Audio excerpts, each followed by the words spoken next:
Ce soir dans 50 degrés Nord, Saul, Olivier Grenson, Jacques Mercier et Stéphane Mercier.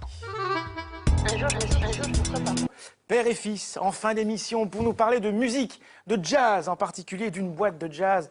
C'est Jacques Mercier et Stéphane Mercier. On les retrouvera avec beaucoup de plaisir en fin d'émission. Nous parlons, on termine cette émission avec de la musique, avec du jazz, avec Jacques et Stéphane Mercier. Jacques Mercier est un homme de radio et de télé.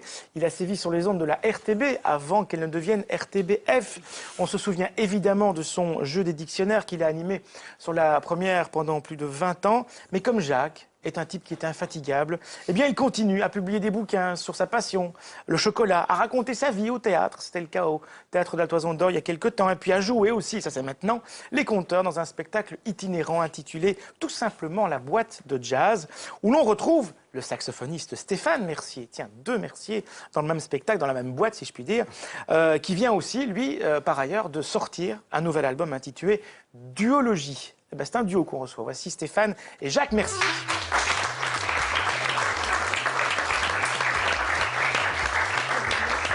Jacques, c'est lui. Stéphane, c'est lui. Bienvenue à tous les deux. À partir de demain, le 30 octobre, vous serez à Woluwe-Saint-Pierre avec cette boîte de jazz qui a sévi ici, qui a commencé ici sa carrière au Flaget. C'est une vraie boîte noire, comme ça. Voilà. Et puis il y aura Liège, Gand, Anvers, Verviers, Tongres, Etterbeek. Vous allez bien sûr sur notre site. C'est un vrai spectacle itinérant. C'est une vraie boîte aussi, noire. Puis on y rentre par un petit escalier, par une petite échelle. Et puis là, on rentre dans une boîte de jazz. Voici ce que ça donne en image.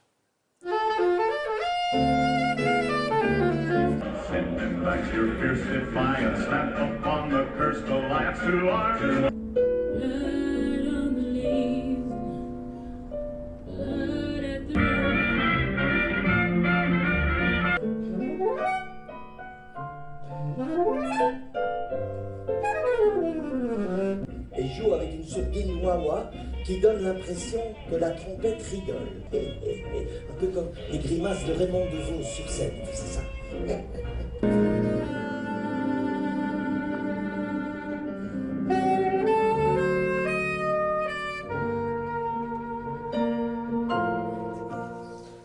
Vous êtes le conteur là-dedans. Oui.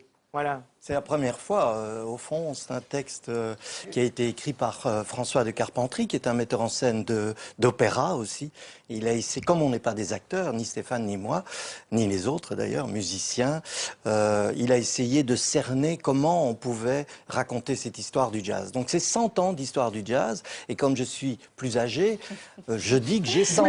Vous les avez tous connus. Voilà, je les ai tous connus. Ils sont tous Vous avez connu les Miles Davis, les Louis Armstrong. Mais absolument. C'est magique, c'est magique même les images qu'on a vues. Enfin, je veux dire, on est plongé d'abord par le décor apparemment dans un club de New York ou de la Nouvelle-Orléans. Et puis vous racontez quoi? Vous racontez l'arrivée de tous ces géants et ce qu'ils ont apporté. C'est aussi l'histoire de l'Amérique quelque part. C'est l'histoire de l'Amérique, c'est notre histoire presque, puisqu'on est influencé par l'Amérique avec le côté universel. Ça commence par les champs de coton, par les spirituals, puis ça continue.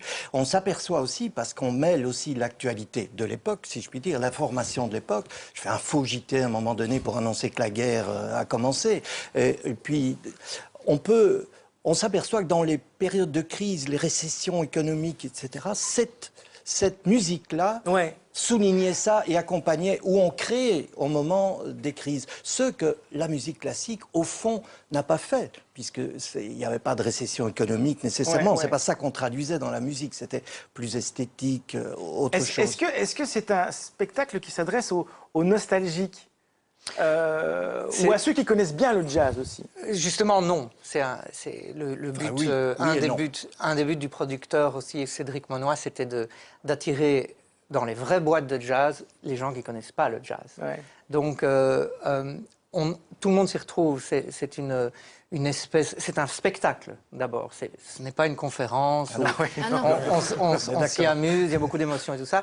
Mais ce que je veux dire, c'est qu'on n'éduque pas vraiment, mais on informe à tous les niveaux. C'est-à-dire qu'un connaisseur du jazz va de toute façon apprendre quelque chose. Et ça, bon, on y a trouvé beaucoup de plaisir. Mais c'est peut-être une manière aussi de, voilà, cette musique qu'on considère comme un peu élitiste, c'est peut-être aussi de la mettre au service de personnes qui sont moins éduquées. C'est la première idée. J'ai commencé, moi, il y a plus de 50... Non, il y a 50 ans exactement, ici à Flaget, comme assistant de la section jazz. Et la personne était évidemment un producteur de jazz, m'a initié de certaine façon en disant écoute ce disque, écoute ça, écoute Sinatra accompagné par Quincy Jones au lieu de l'écouter dans Stranger in the Night, etc. Mais il m'a donné et depuis longtemps, je n'ai pas approché le jazz, sauf lorsque Stéphane en a fait. Je me suis toujours dit qu'il y avait une sorte d'injustice vis-à-vis du jazz. Il y avait un côté... Marc Moulin défendait beaucoup le jazz. Il a fait la même chose, absolument. Marc Moulin, lui, il est parti dans d'autres directions, mais effectivement. Et là, aujourd'hui, aujourd'hui, on sent qu'il y a une sorte... On le sent depuis qu'on parle de ce projet, de cette réalisation maintenant, on sent qu'il y a tout un mouvement de retour au jazz. Qu'est-ce que c'est, ce jazz? Quel est votre rapport avec le jazz? Parce qu'on a parlé d'un panel de musique comme ça que vous écoutez. Est-ce que le jazz, ça vous... Justement, moi, j'ai vraiment eu un déclic dans ma vie. C'est que comme job d'étudiant, j'ai travaillé à la médiathèque de Bruxelles, au Passage 44. Et c'était bien que je t'avais vu. Ah ben voilà. Ça, c'est là. Et non, mais ça a vraiment été dingue parce que c'est le chanteur le plus célèbre de la médiathèque. On ne pouvait pas le rater. Moi, j'y allais. Mais du coup, c'était assez dingue parce que à la médiathèque, il y a à chaque fois vraiment un rayon par musique et chaque fois un responsable par rayon. Et donc j'étais devenu un peu le curieux qui avait des yeux grands ouverts sur cette médiathèque. Et donc certains s'étaient pris d'affection pour moi, et notamment le gars du rayon jazz qui m'a dit « Mais tu connais rien au jazz ?» Ça l'énervait un maximum. Donc comme on avait le prêt gratos, on repartait avec des sacs entiers de trucs de jazz. Et c'est notamment comme ça qui m'a fait découvrir les standards, mais aussi des choses plus pointues, plus modernes. Et j'ai adoré ça. J'ai vraiment adoré. Mais je dis jazz, il y avait l'électro, il y avait le hip-hop. Et ce que je trouve incroyable, c'est que ça m'a donné une curiosité qui fait que j'ai jamais été rebuté par un style. Il fallait juste que je trouve la porte d'entrée pour pouvoir rentrer dedans. Alors, ce qui est génial avec ce spectacle, c'est que on retourne finalement aux origines du spectacle. C'est un spectacle itinérant. Voilà. Pas une roulotte non plus, c'est quand même solide.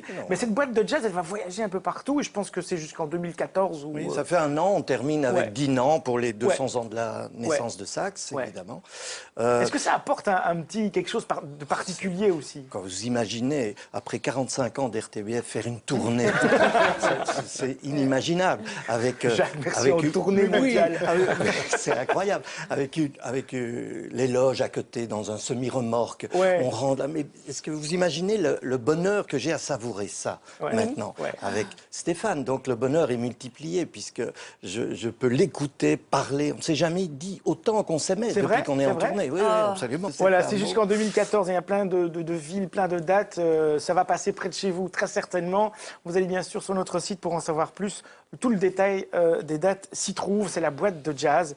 Donc, et puis il y a aussi un album qui existe aujourd'hui avec des gens comme Fats Waller, Nat King Cole, Scott Joplin, évidemment, Bessie Smith, Miles Davis et bien d'autres.